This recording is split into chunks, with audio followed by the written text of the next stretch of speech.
Qohumunu təhqir etdiyinə görə vətəndaşı döyərək ağır xəsarət yetirməkdə təqsirləndirilən İsmail Şabanova hökm oxunub. Bakı Azadlıqlar Məhkəməsinin hakimi Eldar İsmayılovun sədrliyi ilə keçirilən prosesdə o 4 il müddətinə azadlıqdan məhrum edilib. İsmail Şabanovun cinayət işinin bəzi detalları məlum olub.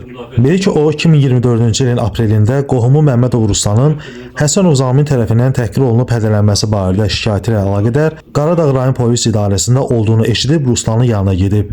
Orada olarkən Zamin Həsənovun yenidən qohumu Ruslana səsli mesaj göndərərək və zəng vuraraq özünün və qohumlarının ünvanına nalayiq ifadələr işlətməsindən hiddətlənir və Zaminlə görüşüb qanunsuz və əxlaqsız davranışına görə qisas almaq qərarına gəlir.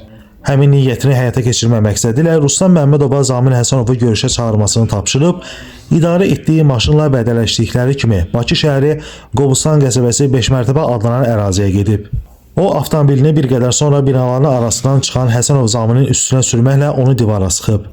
Daha sonra isə avtomobildən zavod üsulu ilə hazırlanmış damkratı götürüb baş nahiyəsinə zərbə vuraraq sağlamlığına ağır zərər vurub.